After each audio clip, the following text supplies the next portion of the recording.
Just really quickly, my name is Mayumi Aramitsu, and I work for the U.S. Geological Survey Alaska Science Center. And today I'm going to be talking about some of the primary pathways of glacier influence in the nearshore marine ecosystem. So I've done all of my work in the Gulf of Alaska. I'll be talking about two studies really, so I'm really going to hit the high points and not dwell much on methods or details. But I want to talk about indirect pathways, which I kind of define here as the way that glacial meltwater modifies the habitat gradients in fjords. And then direct pathways, as in the assimilation of the glacier and riverine organic matter into the food web. And I'll, sort of a theme throughout, just really try to discuss the stability within and across systems. So again, we did all of our work in the Gulf of Alaska fjord ecosystems, and we're trying to describe the magnitude and range of glacier influence in the fjords. We also wanted to characterize marine communities relative to glacier-induced habitat gradients. And so each of these study regions highlighted in red here were sampled once in the summer, and only Icy Bay and Yakutat were sampled in the same year. The lines on this graph show generalized additive model fits to near surface oceanographic conditions on the y-axis and distance to glacier runoff on the x. So the glacier plume waters are shown here in gray within the first 10-kilometer distance from the glaciers. And this is where oceanographic changes most rapidly, where we see especially high turbidity, low temperatures, and elevated nutrient concentrations. High nutrients in the plume waters are due to low phytoplankton demand, mixing of deep ocean nutrients, and also the nutrients in freshwater discharge. But we know that the deep ocean nutrients are, magnitudes of order greater than what comes out of this freshwater discharge. I'll talk a little bit about the importance of iron later, and also silica. But in the plume waters, we observe high stratification and low salinity, of course, and these are really surface waters where this occurs. And what happens beyond the plume is really regulated more by geographic topography, and so these things might change between fjords. So also exposure to more oceanic waters is important. In this example from Glacier Bay, so these, all these data come from conductivity temperature depth profiles. There's a terminal moraine at the mouth of the bay, so at the farthest distance from the glaciers. And so you can see that this bathymetric feature is why we see tidal mixing, high salinity, higher nutrients on the right-hand side of this graph. In these maps, I interpolated the data from the CTD profiles across the fjord systems that we sampled. And you can see the sampling stations as black dots. And as we saw in the previous slide, higher turbidity occurs generally within 10 to 20 kilometers of the glacier and remains low beyond the plume waters. And the turbidity part of this story, I think, is a really important one because it's a driver of predator-prey interactions within the plume waters. So in these graphs, I'm showing an interpolation of vertical profiles sampled in a line moving away from Ayalit Glacier. So depth is on the y-axis and distance from glaciers is on the x-axis. Water clarity is in color, so red is high water clarity. And you can see that low water clarity near the surface close to the glaciers is due to high sediment load. We see a seasonal effect with greater subsurface discharge occurring later in the summer melt season. These black lines are sills near the glacier there. Temperature is another important one, of course, and it's affected by glacier type. So coldest temperatures were observed near tidewater glaciers, whereas discharge from land terminating glaciers was warmer, as we see in a few of the inlets with grounded glaciers in Glacier Bay. That's the map on the right. We also see that floating ice is an important cooling feature farther from tidewater glaciers. And, you know, temperature, of course, is really important. I wanted to sort of make these linkages because metabolism of cold-blooded organisms like fish and krill is regulated by temperature. So, you know, this is a really important habitat feature for the biota in these fjords. In the salinity profiles, we saw pooling of fresh water behind shallow sills left behind by receding glaciers and mixing due to complex bathymetry and oceanic influence. Salinity is important because it regulates density changes that set up conditions for phytoplankton production. So this optimum stability window is really set up in these environments.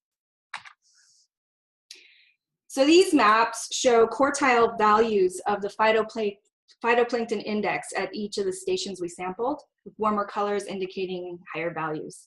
The lowest chlorophyll concentrations occurred in the turbid glacial plume waters near the tidewater glaciers. And 66% of the variability in chlorophyll A was predicted by the first principal component that captured the variability of glacier-induced habitat gradients. And we saw higher phytoplankton were associated with higher temperatures, lower turbidity, and lower nutrients. So sort of as a recap, in the glacier plume waters, we see low phytoplankton, elevated nutrients, and low light availability. These particular habitat conditions affect the density and vertical distribution of forage fish and krill, which are important food for seabirds, predatory fish, and marine mammals. This low light habitat sort of mimics nighttime conditions, and we can see typical nighttime behavior by fish and zooplankton, and that is low density, shallow aggregations. On the left is a sonar echogram that shows the vertical distribution of biomass in the water column along a 3-kilometer transect. And this biomass is shallowing as we approach a tidewater glacier. This is really, I think, representative and something that we see at really all of the tidewater glaciers that we've sampled. We see weak scattering organisms in this profile. So the weak scattering organisms are krill, and those are shown in blue and cooler shades. And then stronger scattering targets like fish are red. And then the photo on the right shows the trawl catch that we towed through the middle of this, this acoustic signal. This is really typical catch, similar to what we see in front of tidewater glaciers at all the study regions. These are krill and pollock. We see shrimp and squid and herring. Capelin, of course, are also really an important forage species that we see near the glaciers a lot. And then we saw higher seabird densities they were consistently seen in some of the study regions, for example, Glacier Bay on the right, and less so in others like Prince William Sound on the left. And we looked at the physical and biological variables within the ecosystem that had the greatest influence on seabird density. We found a response to fish biomass, which we expected. Also temperature and study region differences. But we found somewhat unexpectedly that seabird density was positively related to the silica concentrations across all of the study regions we sampled. So, we think potentially that this has something to do with the fact that nutrients are not limiting in these systems. There's a lot of there appears to be plenty of silica in the system, and it appears that high silica concentrations may be an index of upwelling. So seabirds are attracted to frontal regions where the mixing of deeper nutrient-rich water occurs, and we think that might be an explanation for this relationship. So we can view the influence of glaciers on marine ecosystem at different spatial scales. And the local scale breeding seabirds are feeding on the shallow, dispersed krill and forage fish, and also calved ice makes prey available to the gulls. We see harbor seals using the ice as puppy habitat. At the fjord scale, we can see hot spots of productivity and dense predator-prey aggregation set up really at the crossroads of the fresh and marine conditions, where the light availability after the sediment falls out of the water column.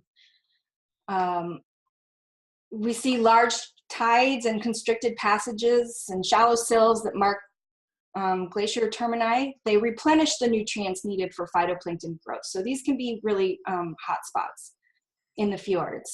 But at the basin scale, seasonal changes in discharge volume and windstorms influence circulation and iron exports to the sea. And this is a really important part of the bigger picture, I think, because this iron promotes offshore plankton blooms in otherwise high nitrogen, low chlorophyll waters. So these are the Gulf of Alaska offshore waters are really iron limited, and I think the glaciers are a key part of why there's such high productivity there. And if we consider the stability of the system, we can again think of this through the lens of multiple spatial scales. We have to consider that glacier ice systems are continually experiencing changes in discharge volume over time as they move from tidewater glaciers to ice-free landscapes. So as discharge increases, we may expect iron exports to offshore areas will fuel marine production. And these are kind of things that we're seeing now. At fjord scales, glacier-induced habitat gradients structure the fjord communities, and silicate fuels prolonged diatom blooms. At the plume scales, we see discharge influences the behavior of fish and krill, and calving ice really creates a foraging habitat for nesting seabirds. When the glaciers recede to the point where discharge volumes are diminished, though, the iron enrichment to the offshore areas will continue through wind, eddies, and sea level rise at the coastal margins. But at fjord scales, we expect the fundamental character of the discharge to change. So we'll see higher temperatures and higher nutrient content because the runoff will have longer residency in terrestrial systems. And they're able to, the river water will interact more with the process of forest succession. So you'll have higher nitrogen coming out of these freshwater systems. Because of warmer, more saline conditions, the fjords may not provide the cold water refugia for certain species that we've documented in the past. At local scales, submerged glacial discharge will transition to more riverine-like surface discharge, and we can expect that to modify predator-prey interactions.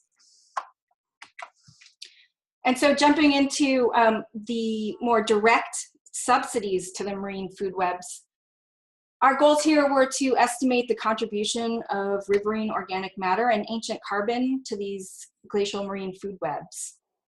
We opportunistically sampled a small number of samples in the western Aleutians just to contrast the feeding ecology between the glacial and oceanic systems. So I'll talk a little bit about that too. So 3 possible sources, isotopically speaking, in the pelagic system are the offshore, coastal, and riverine organic matter, and they're distinct. Although offshore and coastal resources are derived mainly by marine phytoplankton, riverine organic matter is a mix of terrigenous, aquatic, microbial, and glacier-derived organic matter. And so the numbers in these ovals, color-coded by the sources, refer to the mean and standard deviation of each of these sources as we measured them, or also just from published work. We have a good handle on how these sources are different from one another. You can see that carbon and especially nitrogen isotopes overlap among resources. So we used the very steep hydrogen gradient between fresh and marine water sources in our mixing model. We sampled isotopes of the basal sources, along with several species of zooplankton, forage fish, and seabirds. And we developed a multi-trophic Bayesian isotope mixing model to estimate the source proportions. And these bar graphs show the mean and standard deviation estimates of riverine organic matter source proportions for each species. Taxa are color coded and organized from lower to upper trophic level groups from left to right. Overall, there was a range between 12 and 45% riverine organic matter assimilation. And I don't have time to discuss each one, but I'm going to point out some differences between 2 groups of similar species. So these graphs show the posterior distributions for each source proportion for two closely related seabirds. The Kitlitz's murrelets were assimilating a greater proportion of riverine organic matter than the marbled murrelet. And although these species overlap in their distribution within the coastal areas, Kitlitz's murrelets are more concentrated in the glacier plume waters because they nest on or near tidewater glaciers.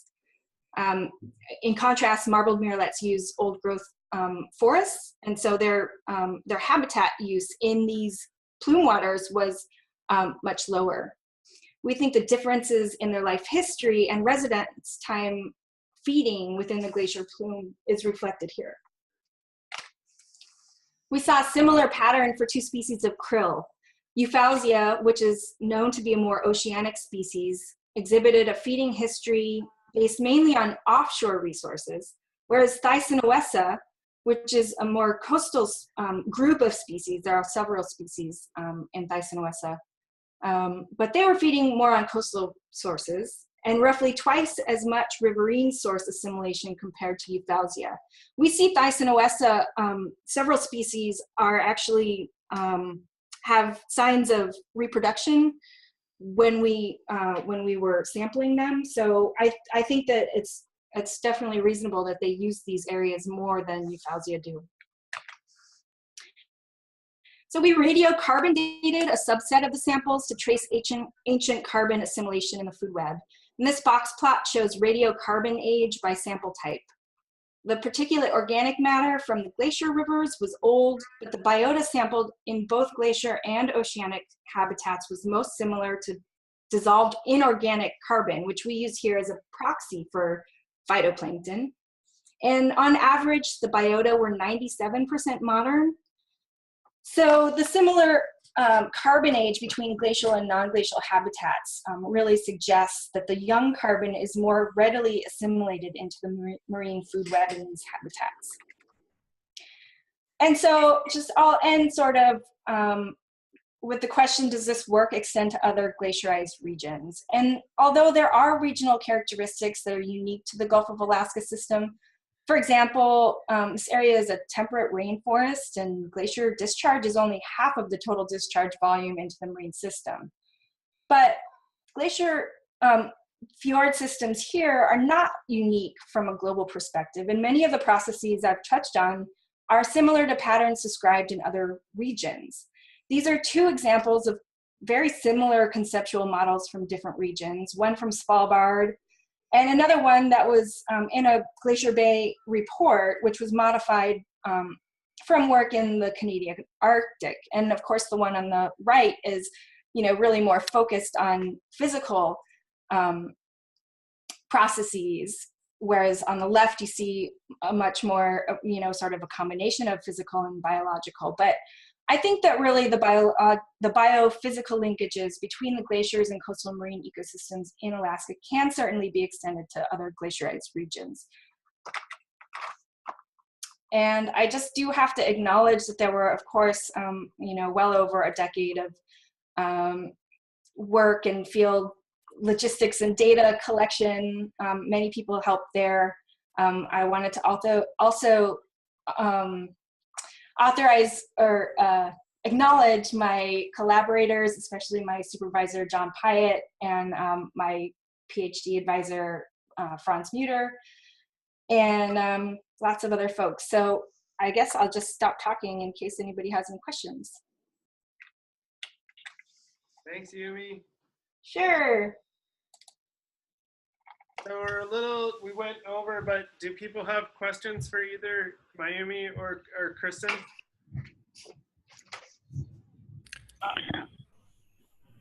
Yeah, this is Jackie. I have a quick question. Oh, sorry. Go ahead, Guillermo. Great presentation. Thank you to both of you. My question is, I was really intrigued by your slide number 4, where you show the profiles of different variables perpendicular to the glacier. If I wanted to construct an ocean ecosystem model, what's the minimum resolution I will need to use to properly model or minimally model the basic influence of the glacier on the marine ecosystem? Oh, that's a good question. You know, when we started this, we were really looking at seabird distribution, and it turns out that, you know, every variable you're going to look at is going to have a different,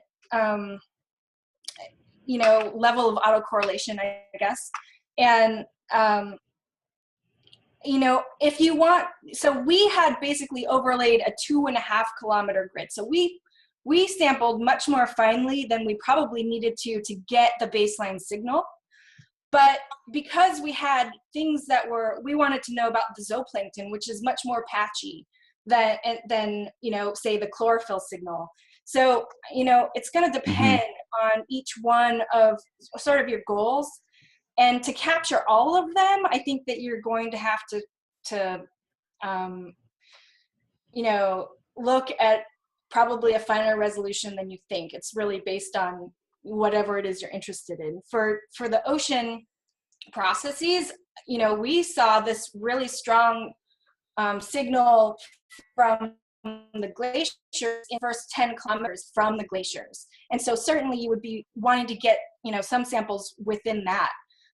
Beyond that, it will matter on the geographic topography of the area that you're looking at. So the bathymetry is going to be really important in modeling the ocean processes. So I'm sorry there's not one answer. Thank you.